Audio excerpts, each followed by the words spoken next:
I came home from my honeymoon with sand still stuck in the seams of my suitcase and a new wedding ring that felt heavier than it looked. We pulled up to my street right after noon. The sky was bright, the kind of blue that's supposed to make you believe life is safe. I remember thinking I couldn't wait to drop my bags, shower, and sleep in my own bed for the first time in a week. Then I saw the sign. Sold. It was planted in the middle of my yard like a flag. A white locksmith van was parked half on my driveway, half on my lawn. Two strangers stood by my front door, and one of them was holding a cardboard box filled with something small and metallic. My doorknobs. My stomach tightened, but my face stayed still. Because I knew that feeling. The one that says, this isn't a misunderstanding. This is someone treating your life like a joke. My husband, Miles, whispered, Claire, what is this? I didn't answer him. I set my suitcase down carefully on the sidewalk and walked up my own path, like I wasn't about to be erased. The locksmith glanced at me. Ma'am, he said, polite. We're in the middle of a lock change. New owners are taking possession today. New owners. The couple standing near my porch straightened like they'd been waiting for a confrontation. The woman clutched a folder to her chest. The man held his phone up, already recording like the internet was going to be their witness. I'm the owner, I said calmly. The woman blinked. No, she said, nervous laughing. We closed. We have keys. The man added, We're not leaving. We paid for this. Behind them, my front door opened. My mother stepped out like she'd been standing there listening, savoring the moment.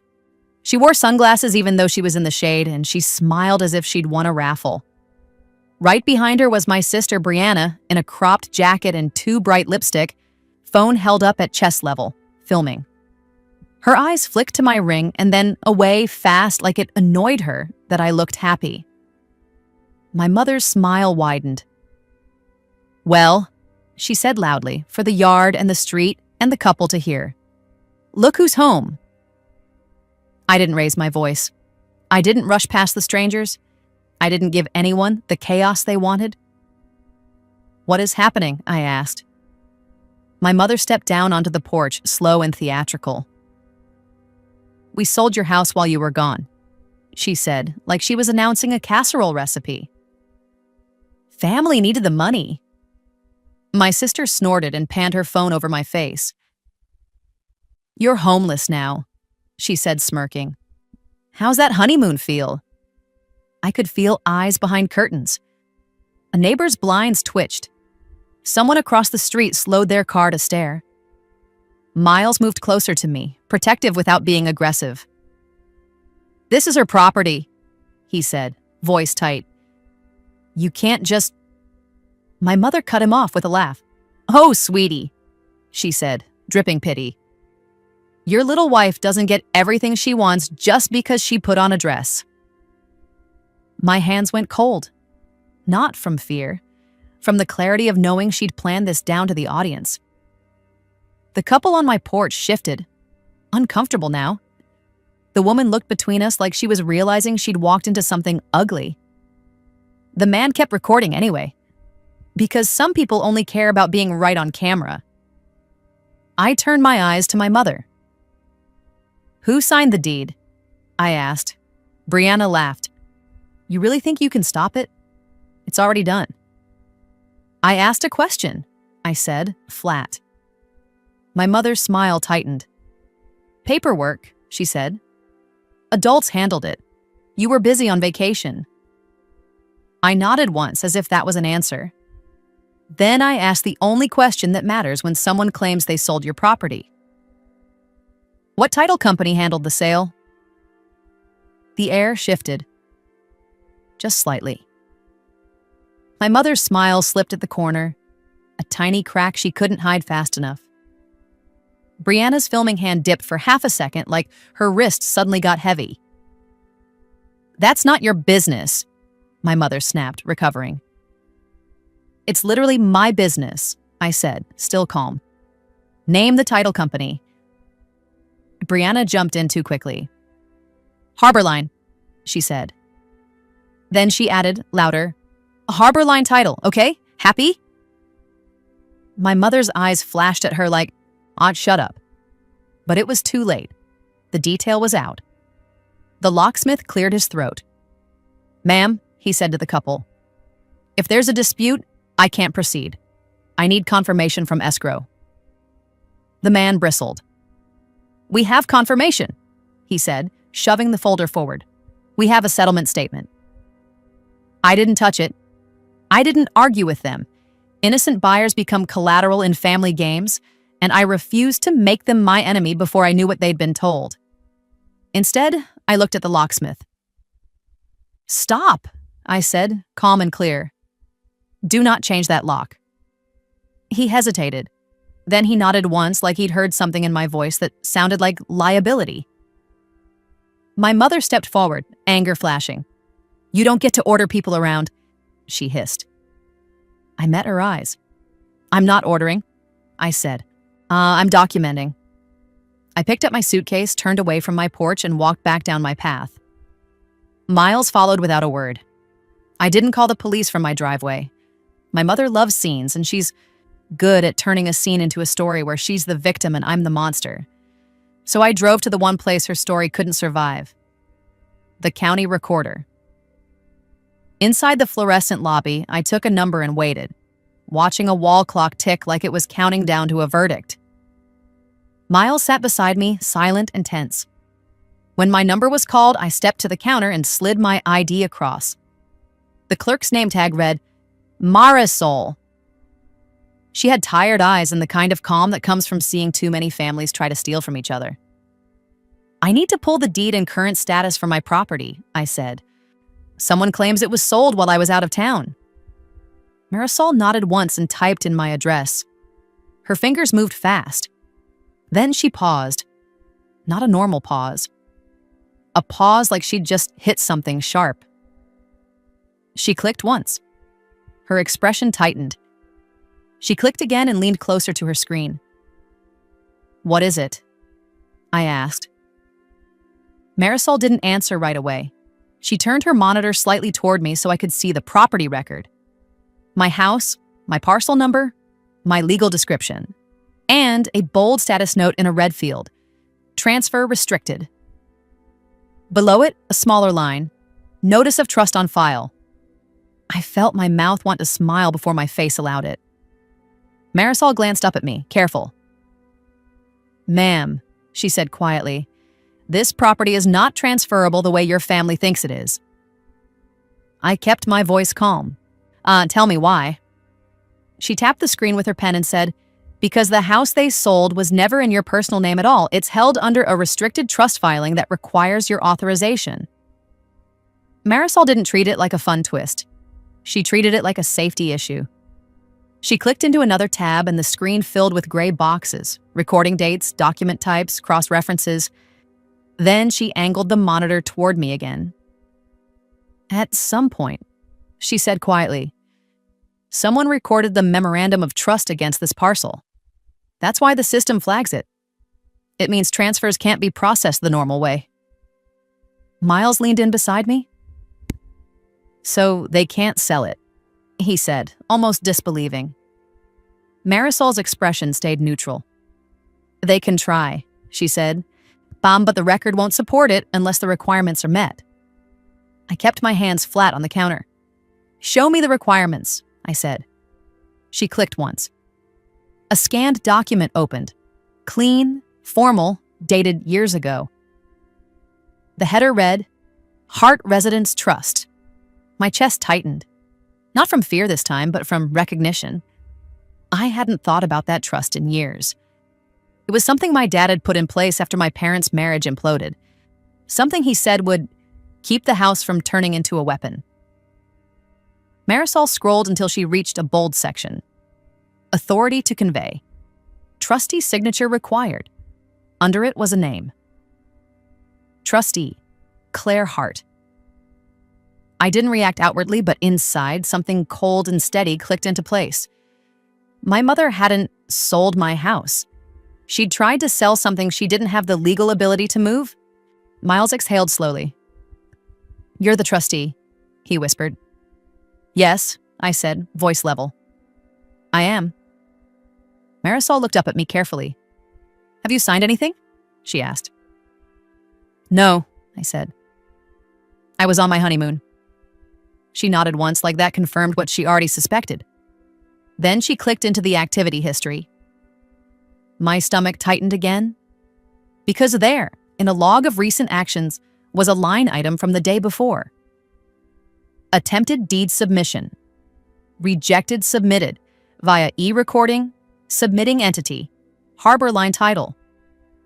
So Brianna hadn't just said a random name on the porch. They'd actually opened a file. They'd actually pushed paper.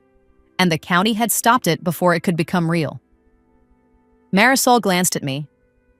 This is why the system placed the transfer restriction, she said. An attempt was made. And it didn't match the trust authority. What didn't match? I asked. Marisol clicked again. A small note field expanded. Trustee signature missing, she read. Notary commission out of state. Identity verification inconsistent. Inconsistent. That was a polite word for forged. Miles's jaw tightened. So the buyers? They got scammed. Possibly, Marisol said. Or they're being used to pressure you into surrender. My mother loved pressure. She loved crowds. She loved witnesses. She loved anyone who could be turned into a moral shield. I kept my tone calm. I need certified copies of everything, I said. The trust memorandum, the restriction notice, and the attempted submission log. Marisol nodded. I can give you certified copies of what's recorded and a certified status printout, she said. The submission packet itself is handled through our fraud desk. Then route it, I replied. She stood and walked to a back office. I watched her go, hands still on the counter, breathing steady. Miles leaned close. Claire, he murmured. What if they change the locks anyway? I'm not letting them, I said, still quiet. But I'm also not going back there without paper. Because if I walked into that yard with only anger, my mother would turn it into a story. If I walked in with certified records and a restriction notice, she'd have to explain herself to people who don't care about her story. Marisol returned with a stamped packet and slid it to me through the slot under the plexiglass divider. Here, she said. This is the current status. Transfer restricted. This is the memorandum of trust. This is the chain entry showing harbor line title attempted submission. I flipped through slowly, making sure I wasn't missing anything. Then Marisol tapped one page with her pen. This line matters, she said. I followed her pen. Any conveyance requires the trustee's signature and in-person identity verification. I looked up. So even if they forged my signature, it still triggers verification, she said. Which is why it was rejected. A small part of me wanted to laugh. Not because it was funny, but because it was so perfectly my father. He'd built a lock that didn't rely on a person being honest. He'd built it to survive my mother. I slipped the papers back into the folder and asked the next question. Who do I contact to put a fraud affidavit on file? I asked. Marisol's eyes sharpened slightly. You should, she said. And you should also notify the title company in writing immediately that the trustee did not authorize a sale. Harborline, I said. She nodded. If they are legitimate, they will want to stop everything and notify the buyer. If they're complicit... She didn't finish that sentence because she didn't need to. I took one slow breath.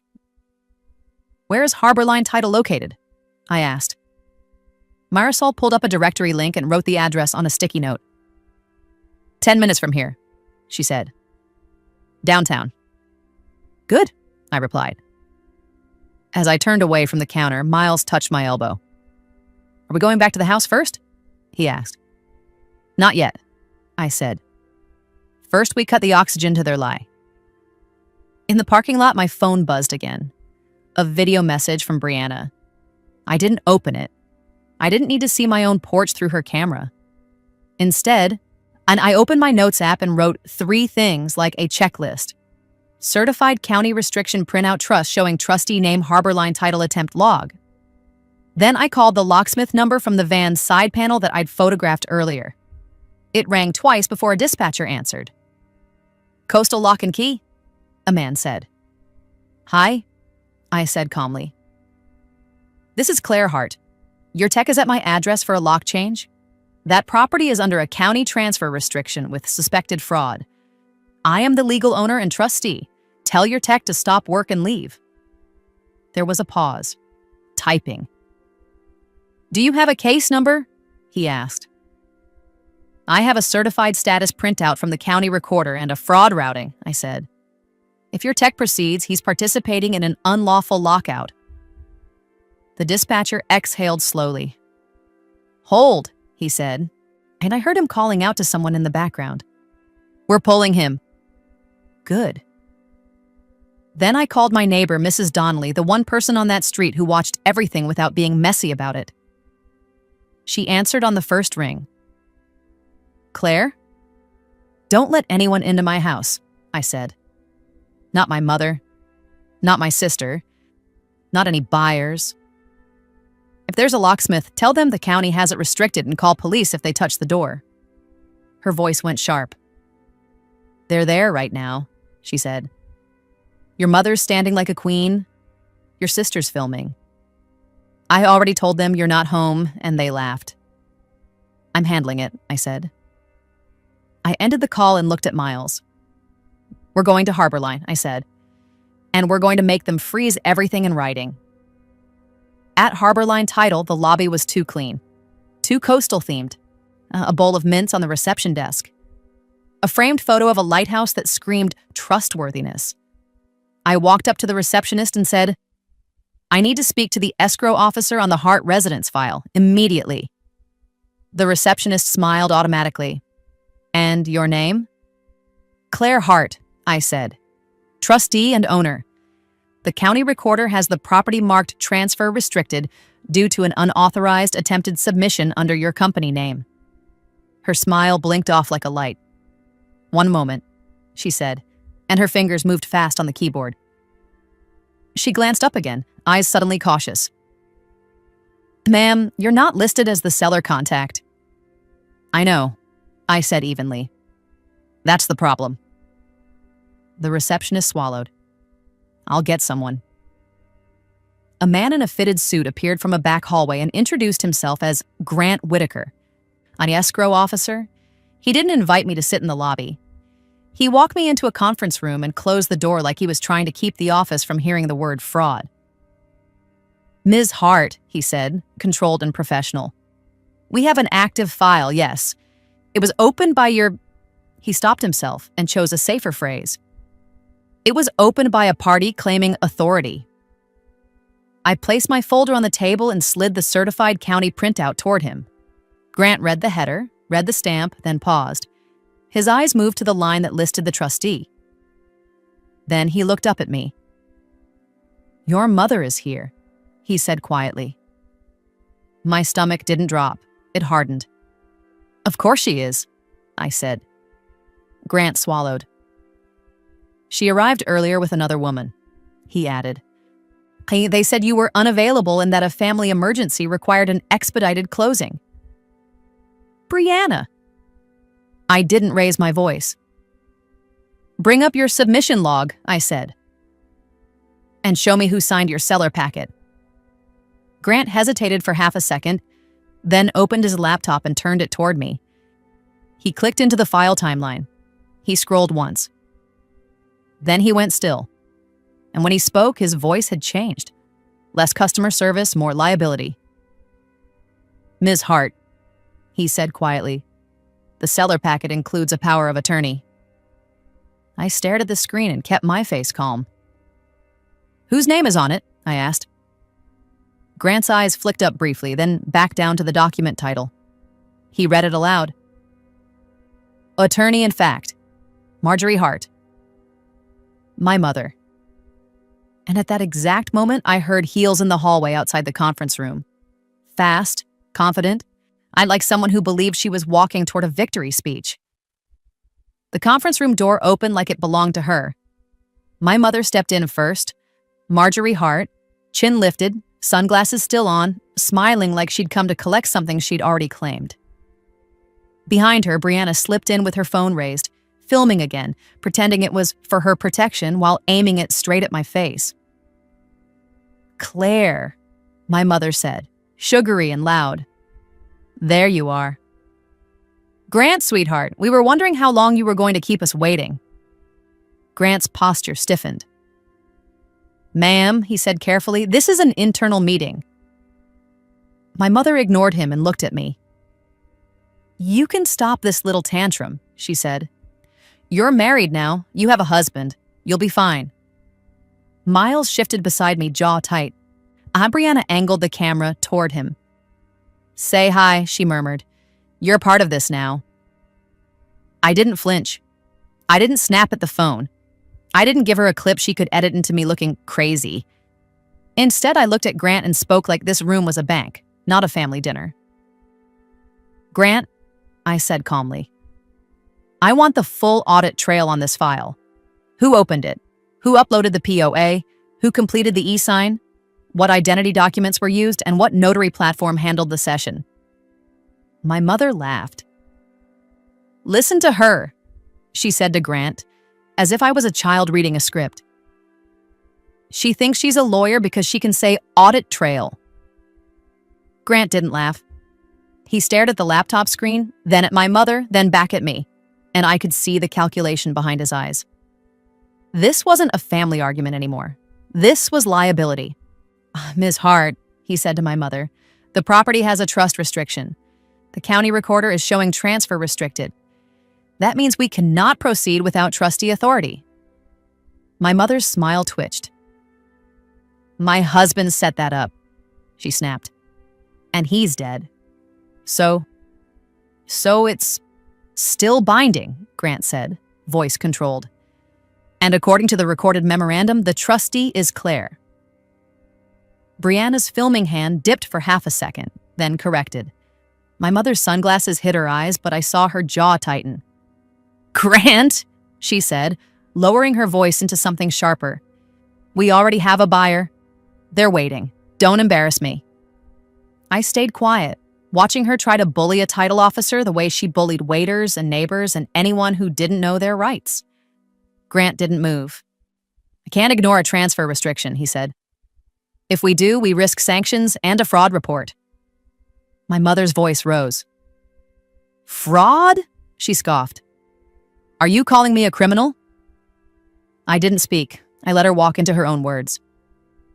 Grant glanced at me. "Ms. Hart," he said quietly, "the file includes a limited power of attorney naming your mother as attorney-in-fact. That's what they used to justify signing on your behalf." I nodded once. "Open it," I said. Brianna's eyes flashed.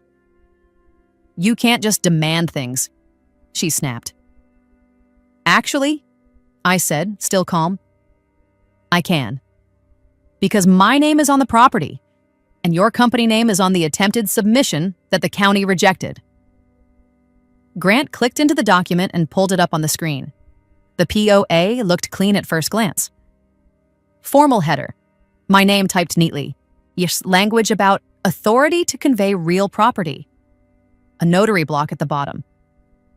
My mother leaned forward like she wanted to watch me break. "You see," she said. "Legal, adult, done." I didn't react. I scanned the details the way you scan a receipt when you already know the total is wrong. "Scroll," I said to Grant. He scrolled down to the notary section. Remote online notarization. Out-of-state commission. And a line that made my throat tighten. Principal appeared via audio-video communication. Identity verified. My mother's smile returned, smug. I kept my voice neutral. "Grant," I said, "your notary platform keeps the recording of that session." Grant hesitated. "The platform does," he said. "We can request it," I said. Brianna scoffed. "That's insane," she snapped. "She's wasting your time." Grant didn't look at her. And he clicked into the verification tab and pulled up the ID attachment used for the session. A driver's license image opened. Mine. Or someone's attempt at mine. The edges looked slightly cropped. The glare line didn't sit right. The photo looked sharpened in a way real IDs don't. Grant stared at it for a long second. "This is what was uploaded," he said quietly. Miles leaned closer. "That doesn't look right," he murmured. I kept my face still. "Because it's not right," I said softly. Then to Grant, "Open the platform's verification log, the one that shows how identity was verified." Grant clicked again. A log appeared with timestamps and check marks. He scrolled once. Then he went still. The kind of stillness that doesn't happen because something is confusing. It happens because something is damning. "What?" I asked, and Grant swallowed and looked up at me. "The identity verification shows a mismatch," he said. "The platform flagged it as manual review requested, but someone overrode it." My mother's voice snapped. "Overrode what?" Grant didn't answer her. He clicked into the override note. The note field showed a name. Override approved by Brianna Hart. Brianna's phone lowered like it suddenly weighed too much to hold. "What is that?" she demanded, too loud, too fast. "That's not..." Grant's voice stayed cautious. "This file shows the user account that approved the manual review," he said. "It's listed under Brianna Hart." My mother turned her head slowly toward my sister. "Brianna," she hissed, like she could scold the evidence away. Brianna's face flushed. "It's just a click," she snapped. "It doesn't mean anything." "It means," I said quietly, "you were inside their system." My mother pivoted instantly, trying to take control back. "She's helping the family," she said, glaring at Grant like he was supposed to applaud. "You people make everything so complicated." Grant didn't budge. He looked at me and said, "Ms. Hart, at this point, I need to bring in our compliance manager." "Please," I said. My mother scoffed. "Oh, for God's sake." Grant stood, opened the door, and spoke to someone in the hallway. A minute later, a woman stepped in, mid-40s, hair in a tight bun, eyes sharp enough to cut through lies on contact. Her name tag read, Denise Carver, Compliance. Denise didn't smile at anyone. She looked at the laptop, the documents on the screen, then at me. "You're the trustee?" she asked. "Yes," I said. "And you did not authorize this sale," she said. "No," I replied, and Denise turned her eyes to my mother. "Ma'am," she said, "I need you to stop speaking over this process. This file is now under fraud review." My mother's voice went brittle. "Fraud review? You can't..." Denise held up a hand. "I can," she said, calm and cold. "And I am." She looked at Grant. "Freeze the file," she said. "No further actions, no disbursement, no keys, no possession." Grant clicked. The status changed on the screen. Hold, compliance, fraud. Review. My mother's sunglasses finally came off. Her eyes were furious and bright. "You're doing this because she's whining," she snapped at Denise. "My daughter is dramatic. She's always been dramatic." Denise didn't even glance at me. She stared at my mother like my mother was a form she needed to complete. "This property has a recorded trust restriction," Denise said. "Yeah, the county flagged an attempted submission. Your account shows an override on identity verification. If money has moved, we are obligated to report." My mother's face tightened. "Money moved?" she echoed, too sharp. Denise's eyes flicked to the file timeline. "There is a buyer," she said, "and I see an earnest money entry." The word earnest made my stomach clench for a different reason. Not because it threatened me, because it meant innocent people were involved. Miles leaned toward me. "Claire," he whispered. I kept my voice level. "Where is the earnest money sitting?" I asked Denise. Denise's gaze sharpened. She clicked into a ledger screen and scanned it. Then she stopped. Not like she was thinking, like she'd just stepped on a nail. "Grant," she said quietly, "pull up the wire instructions that were provided." Grant clicked and opened a document and scrolled. Denise leaned in, her mouth tightened. Then she turned the laptop toward me and pointed to one line. "Beneficiary, Marjorie Hart." My mother didn't breathe for a second. Brianna's phone dropped to her side completely, forgotten. Denise's voice went flat. "The buyer's funds were not directed to our escrow trust account," she said. "They were directed to an individual. To my mother." I didn't move. I didn't blink. I just let the meaning settle. They didn't sell my house. They tried to sell my house. And while they were doing it, they tried to funnel the buyer's money straight into my mother's pocket. Denise looked up at my mother, eyes cold. "Ma'am," she said, "do you understand how serious that is?" My mother opened her mouth. Nothing came out clean. Then, from outside the conference room, I heard voices in the lobby, excited, nervous, and a man's voice I didn't recognize saying, "We're here for the walkthrough. We were told we'd get keys today." Denise's eyes met mine for one beat. Then she said quietly, "The buyers are here." The voices in the lobby got closer, bright and nervous, the sound of people walking toward a dream they'd paid for.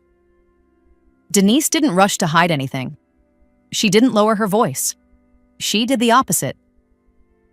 She opened the conference room door and stepped out, posture straight, tone professional. "Hi," she said, calm.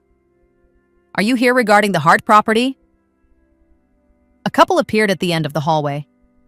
The woman held a folder so tight her knuckles looked pale. The man had his phone in his hand, screen glowing with a map and a calendar reminder. "Yes," the man said. "We're here for our walkthrough. We were told we'd get keys today." My mother's head snapped toward them instantly, like she'd found her audience again. She stepped out of the conference room doorway and smiled wide. "There you are," she said, too sweet. "I'm so sorry for the delay. My daughter is being difficult." Brianna moved beside her, phone already up again, filming the buyers now like she was the one documenting fraud instead of committing it. Denise lifted a hand, not rude. Final. "Ma'am," she said to my mother, "you need to stop speaking for this file." My mother's smile froze. "Excuse me?" Denise kept her eyes steady. "We are placing this transaction under compliance fraud review," she said. "There will be no keys issued today. There will be no possession granted today." The woman buyer blinked. "What do you mean fraud review?" My mother tried to push past Denise, voice sharpening. "It's a family dispute," she said quickly. "She's the trustee and she's being emotional. The sale is fine." I didn't move. I didn't argue. I stepped forward just enough to be seen, not enough to create a scene, and said one sentence to the buyers in a calm, even voice. "I did not authorize any sale of my home, and the county recorder has already rejected an attempted transfer." The air changed. The buyers' faces shifted from excited to confused to wary in a single beat. The man's voice rose. "We wired money," he said. "We signed. We have documents." Denise nodded once. "I'm aware," she said.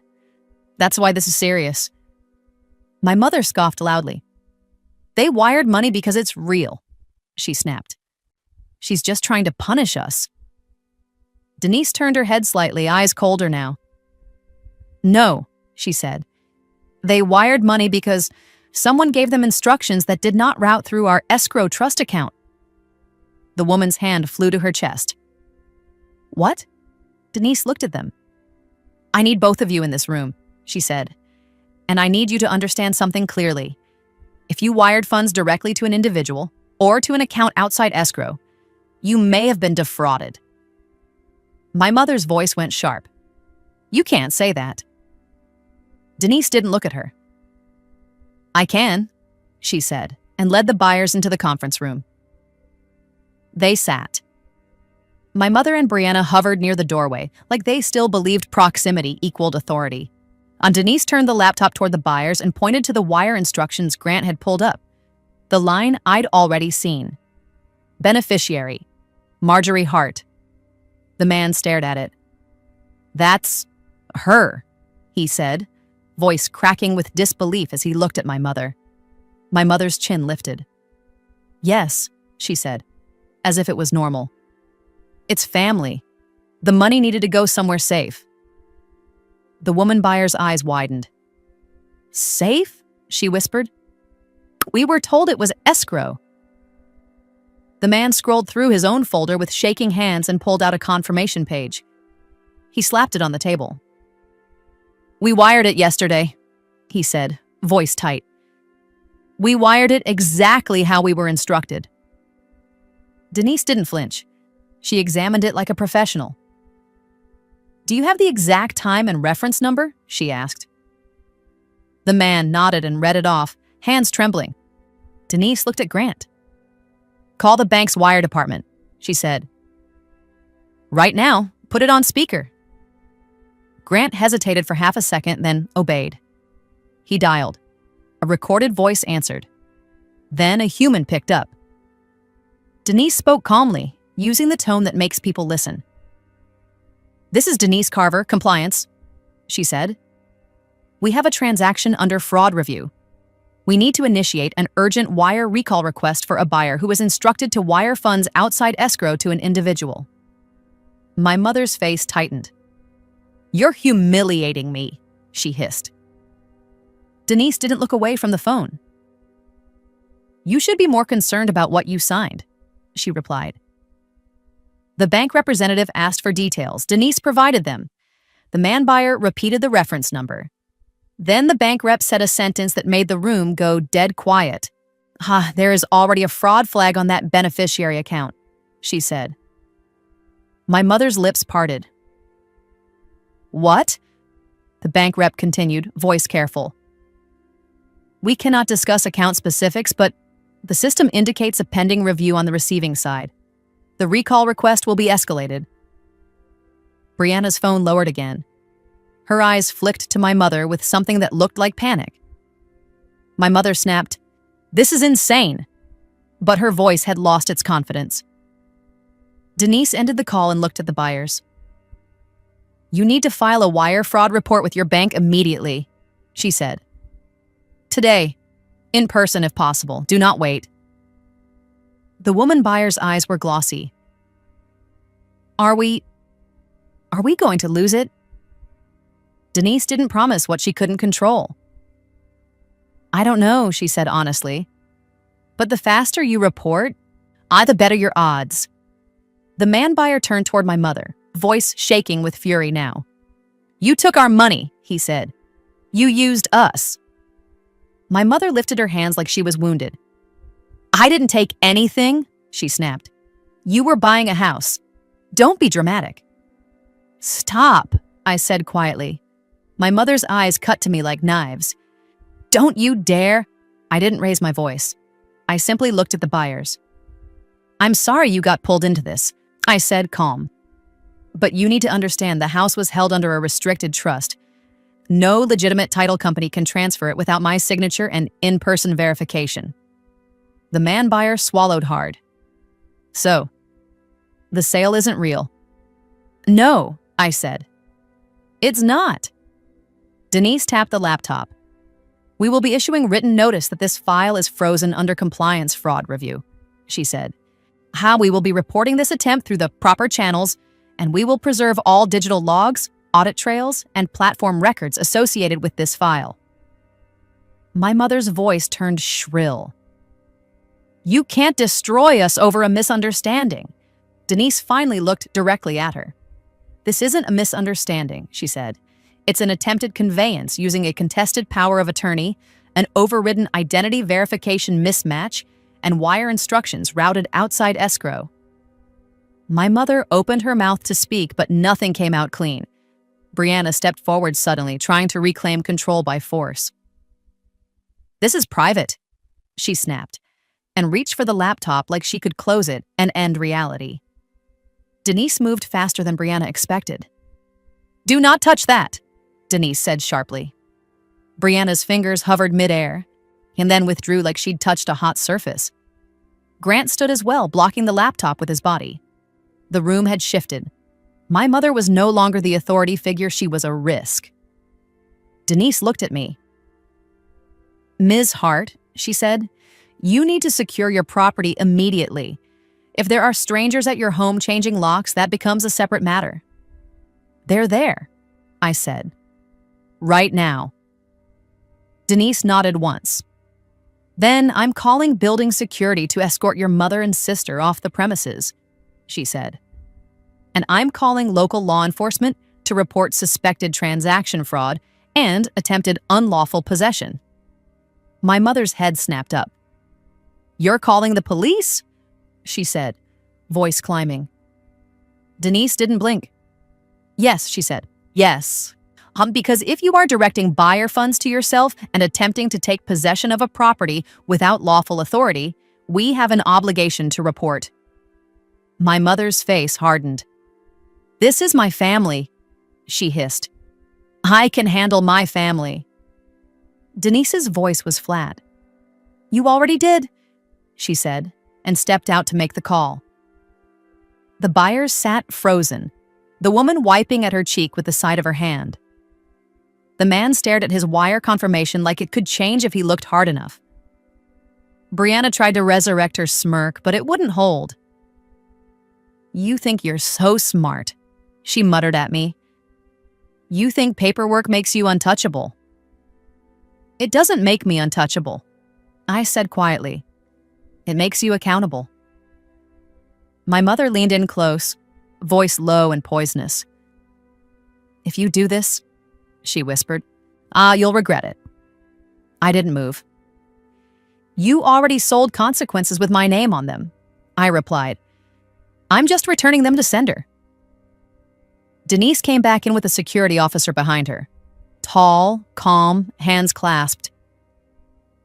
"Ma'am," the guard said to my mother, "you need to leave the building." My mother flared. "This is outrageous!" The guard didn't argue. He simply waited, and that patience was its own kind of power. Denise looked at Brianna. "And you," she said. "Your user account actions are being preserved. Do not delete anything. Do not attempt to access this file again." And Brianna's eyes widened. "You can't prove anything." Denise's gaze stayed cold. "We don't prove," she said. "We produce logs." My mother grabbed Brianna's elbow hard and started pulling her toward the door. "Come on," she hissed. "We're not staying for this circus."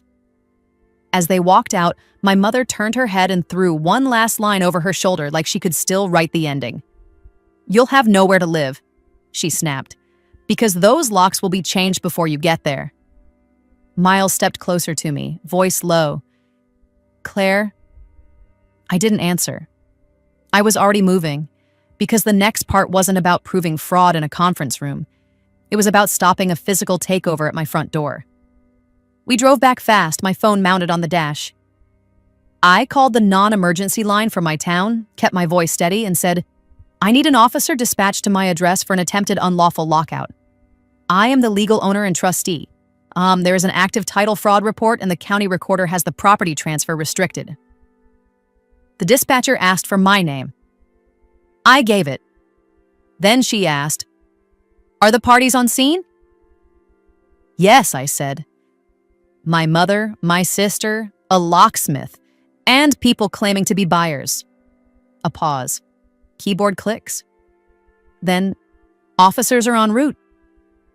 When we turned onto my street, I saw my yard first. The sold sign still planted there like a taunt. Then my porch. The locksmith van. The couple with the folder. And my mother standing in the doorway like she owned the air. But this time, there were 2 patrol cars pulled up behind them, lights off, officers stepping out with that calm, controlled posture that says, "We're not here for your story." One officer looked up as I got out of the car. And before I even reached the walkway, he raised a hand and said, "Ma'am, Are you Claire Hart? Yes, I said. He nodded once, then held up a single sheet of paper someone had handed him. Then you need to see what they gave us, he said.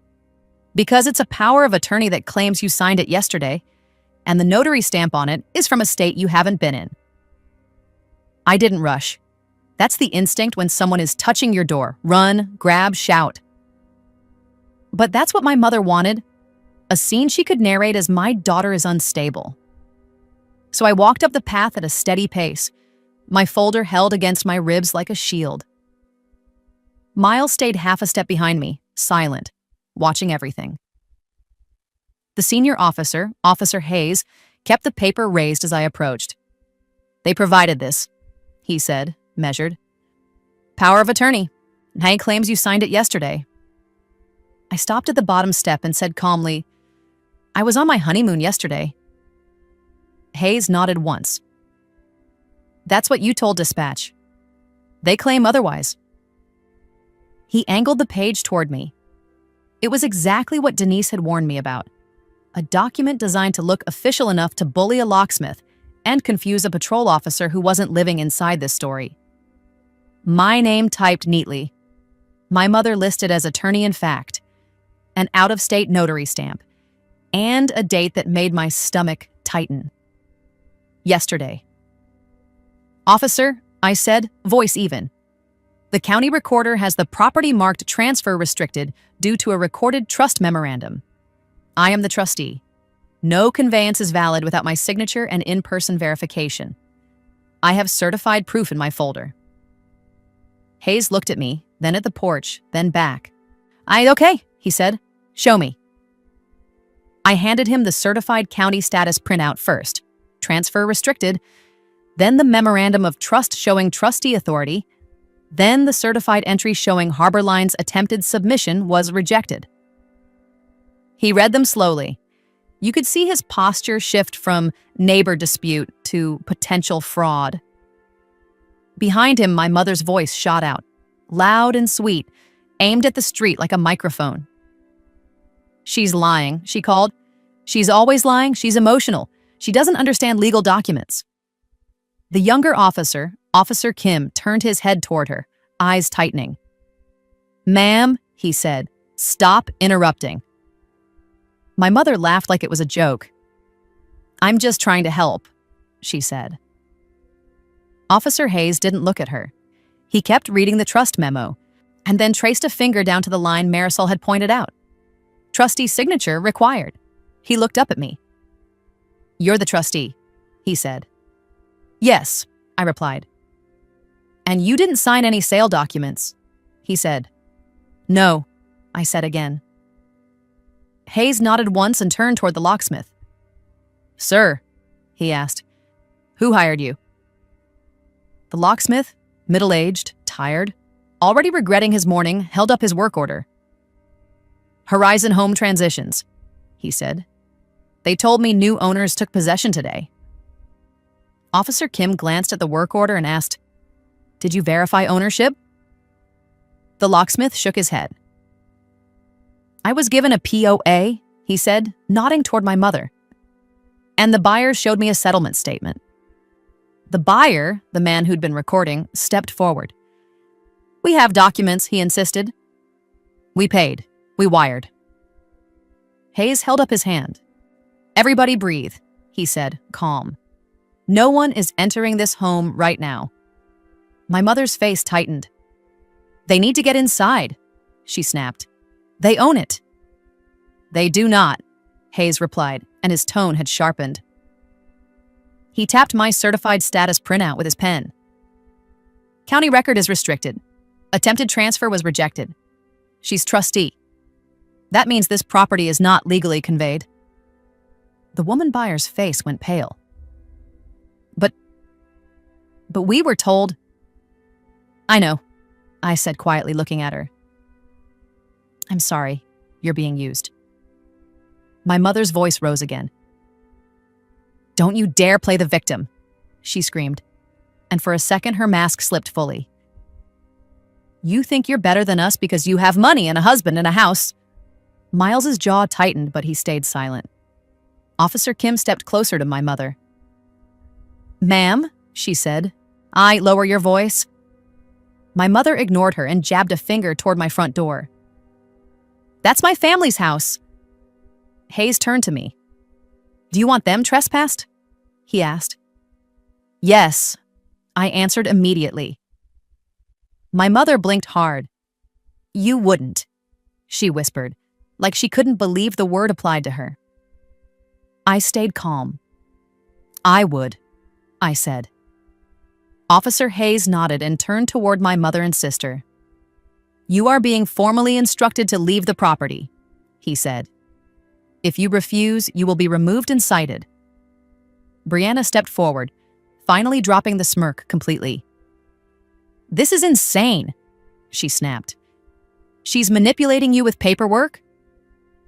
Hayes held up the POA they'd handed him. "This paper is why I'm concerned," he said. "It claims the principal signed yesterday.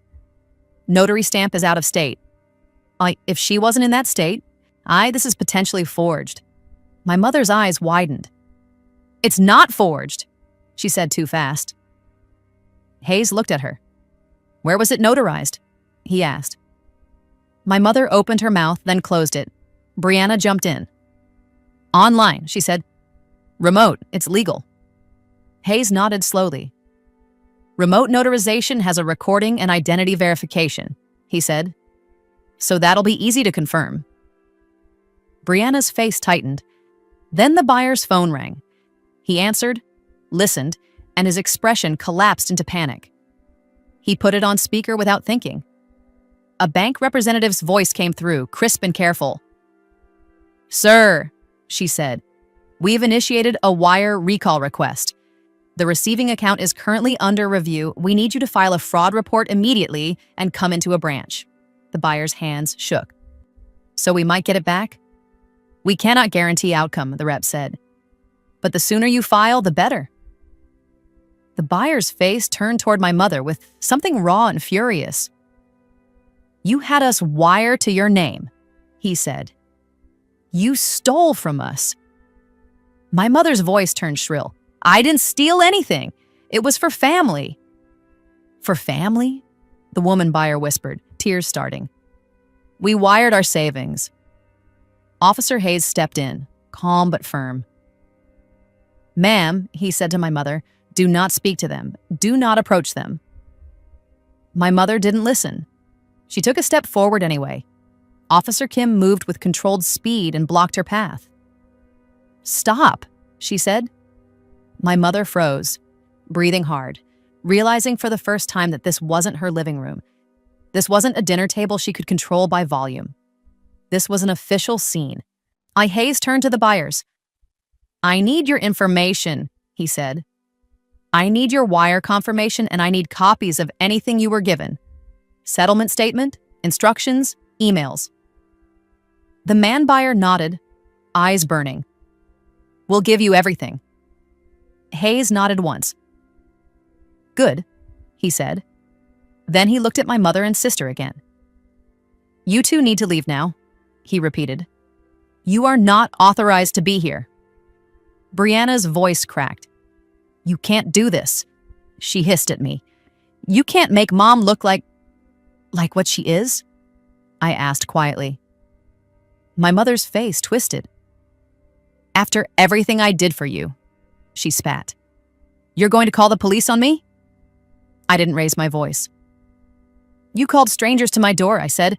"You tried to make me homeless as a punchline." Hayes held out his hand toward the yard. "Off the property," he said. "Yak now." My mother grabbed Brianna's wrist and yanked her down the steps. Brianna stumbled, phone slipping in her hand. My mother didn't care. She was in survival mode now. As they reached the sidewalk, my mother turned and screamed one last line toward the street, voice breaking. "You'll regret this." I didn't answer. Because she was wrong. What I regretted was every year I let her treat my life like it belonged to her. Officer Hayes stepped closer to me. "Ma'am," he said, "based on what I'm seeing, you may want to file a formal report for attempted fraud and unlawful eviction." "I already have," I said. and handed him Denise's compliance notice from Harborline and Marisol's fraud routing information. He nodded, impressed despite himself. "Okay," he said. "We're going to document everything here, and if that POA is forged, new detectives will follow up." The locksmith quietly packed his tools like he wanted to erase his presence from the day. The buyers stood in shock, then turned to each other and started making calls with trembling hands. Miles finally exhaled. "Are we okay?" he asked softly. I looked at my front door, the same door my mother tried to turn into a trophy, and felt my chest loosen by a fraction. "We're okay," I said. Because the house was never theirs to sell. Over the next 2 weeks, Harborline Title formally reported the file to state regulators and preserved the entire audit trail, including the identity verification override under Brianna's user account. The remote notarization platform produced the session recording and verification logs, confirming I was not the signer and that the identity check had been overridden. The county recorder accepted my affidavit of fraudulent attempt and maintained the transfer restriction while investigators opened a real estate fraud case. The buyer's bank escalated the wire recall quickly. Most of the funds were recovered because the receiving account was flagged and frozen before it could be fully moved. My mother and sister were charged for forgery-related and fraud-related offenses tied to the attempted conveyance and the diversion of buyer funds, and a restraining order barred them from my home and from contacting me. The Soweld sign came down quietly one morning, and the only thing left in my yard was the grass growing back where they'd tried to plant a lie. In the comments, tell me this. If you came home from a honeymoon to a sold sign and strangers changing your locks, how would you confront your family on the porch? Or would you do what I did and go straight to records, logs, and the people who can freeze everything? If you want more stories like this, hit like, subscribe, and I'll see you in the next video.